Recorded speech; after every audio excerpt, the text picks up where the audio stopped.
Okay, so what have we got? It's Sunday, nice. There's cactuses, there's abandoned trucks which probably explode, and there's suspicious looking rocks everywhere. Okay, not too bad then I suppose. You see, this is the new September deal. Oh, okay. Well, I didn't really want that to happen, did I? I mean, I need to get my aim sorted seriously, so I'll revert to the shameful class and put my ACR on with the silencer. Because that seems to be what everybody else is doing, so that's what I'm going to do. Anyway guys, how you doing? It's Apocalypse here, and I'm bringing you a gameplay on the September DLC that is the map Gulch. Now, what can I say about this map? It's not too bad actually. It's, out of the couple I've played so far, I would say so far this is a favourite. The campiness of it is not too extreme. You do get some situations where some of the guys like to perch themselves on the higher points, but to be honest with you, if you do what I do and equip marksmen, it's not too hard to pick them off because you can see the...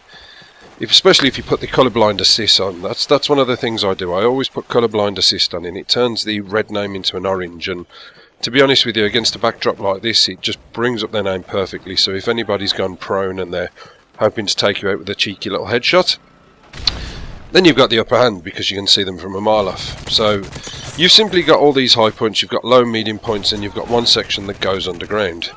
Now, have you got any buildings? Yes, you have. There's a couple here, there's this one here. There's places you can walk through and go underneath. Now, the campiness, as I say, is quite difficult to do and pull off. However, one of the things I would be aware of is when you turn in each corner, just be careful of the potential bouncing Betty and Claymore trap that a lot of people put down. I noticed in the game before I seem to be blowing up every 2 seconds because I don't really wear Stalker Pro that much, so I tend to trip everything I walk into. It's quite annoying really, but I would say as far as this map goes, it's bright, it's colourful, it's actually...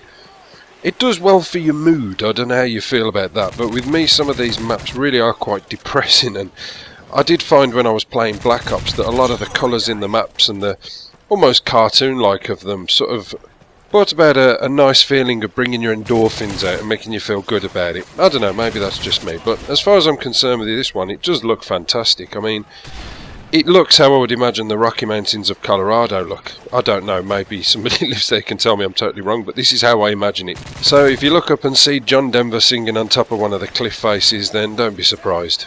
But yeah, going back to the gameplay, there's some really good, tidy looking pieces of scenery here, and as I say, the one thing that always troubles me about the maps in Call of Duty is the sheer campiness of it, and you don't really get it on this.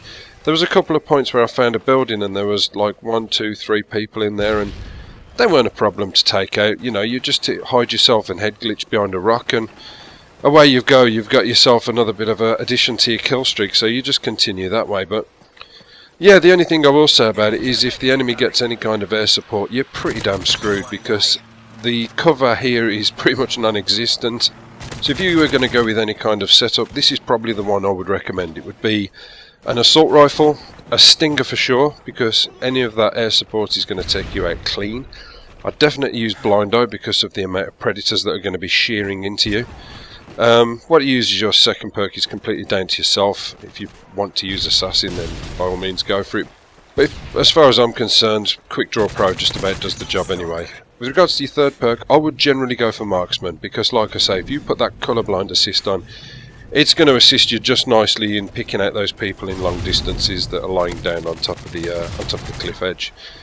Now, with regards to your kill streaks, I would say air support all the way. I wouldn't, well, I don't know, I don't run specialists too much anyway, to be honest with you, but I would definitely go for the Predator, Reaper and maybe Osprey gun if you're feeling a little bit cheeky, because there literally is nowhere for these guys to go, and I would say with the dropping of the care packages, the span of the outside area is quite wide, where there's not going to be too much scope for people to pick you off from high points. So that's just my own personal preference, and like I say, I haven't played too much of these levels to give out any kind of helpful advice. This is just little tidbits that I feel would work for me, so take that as you want really. But yeah, I would say with regards to this map in a scoring, I'd give it a nice little 8 out of 10 actually. It's just got that good feel to it, and it seems to be a nice continuous movement, and you don't ever feel like you're going to get flanked too much and get the bullshit from the side. So no, I'm quite happy with this one guys. So yeah, I hope this has been helpful to you. It's not the best score I've ever had in the world on this game, but